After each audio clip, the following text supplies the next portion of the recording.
Apunbagi pangal shagatnabagi pandam da Manipur Youth League Mayol na shinduna tha asigi kundagi khongshanba houkhiba Eikhoigi Anouba langon gi Paojel Puba Lamsang Khongchat Ngasi Kakching District Headquaters Da Thungkhre Ngasi tare ni chanba numit ki khongchat adu ayuk pung 9:10 rom taba duaida Kakching Kuno College tagi khongshanba houki mahairoi amadi imaivel kyana saru yaduna chatkiba khongchat aduna Burma Suknu lambida Kakching District Headquarters tamna lakpada lambi asigi mafam kyada khundariba Waikhong Thongjau ilang khangpokpi Thongnauzam Yangdong Langmeidong Lamjau Wabagai Lamkhai Kairak amadi Kakching Kaithel da miyamna taramna opaga loinana miyamgi oiba mifam sing pangthoktuna mitai khunaida singnarakliba makhal khudingmaki safu aikhoi punna amata oina punsinnaduna thengnaminabagi phirepsu lominaki loinana khongchat asigi mapung oiba kholau oiriba aikhoi amuk hanna khuntaklaroi yelhomi aikhoi mikap thoklasi Eikhoigi missing hangat halasi haiba kholausu miyam puna lauminaki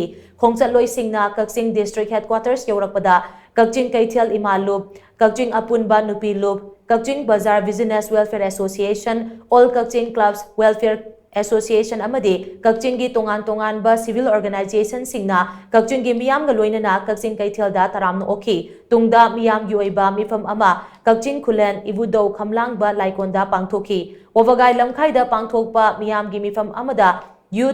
Manipur Youth League Mayol gi convener Asem Prince na hai Eikhoigi khunai Eikhoigi ifurabasi mutkikadra haibagi mipaiba naha singda phaurakpana maram oiraga singnaba singasi thengna haudrabadi yelhau furabasi soidana mutkragani haiba Paojel asi puduna khongchat asi chatpane Eikhoigi khunai lon aduki matek phibam soglakpa Eikhoi masel gi marakta thajanaba walakpa Eikhoigi ipai puna chanaramba chanakanglon thambiramba inarasi nongmagi marai chaitharakpagi phibam ama Eikhoigi mangda taduna leiri Corruption Eikhoigi chatnabi oirakpa sina Eikhoigi khunai asi nongmagi mapanga sontharingai chairak asida houkhiba me ahumda kuki jo narco terrorist singna yelhomi maitei da nomai kapsilakpa yum kaya mai thakiba sina maitei sing iramdamda refugee amagum leiribani asigumba tanja asida Eikhoigi apunbagi pangal ama sagar haudrabadi Eikhoi asi mutkragani Eikhoigi Anouba ihau ama miyam kupna sagatmina duna singnarakpa sing asi maithiba pinaba honaba mathau tai haina su mangna makha taki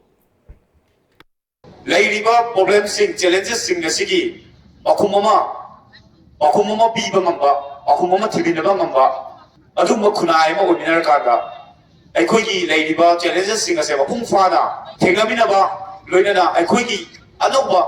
ihawuma sagatminaduna miyam hopna ihawuma sagatminaduna hairiba challenges sing ase maithiba piba masini Eikhoina miyamda Eikoi mikap thoklasi Eikhoigi yalomi ingalansi Eikhoigi missing hingalansi Eikhoigi yellow fruit sing tasinasi loinana Eikhoigi oiba lengak sida akoi puning changsi lengak se kari damota mangam sanjibano lairiba political structure sigi phiyom si karino hairiba sing ase Eikhoina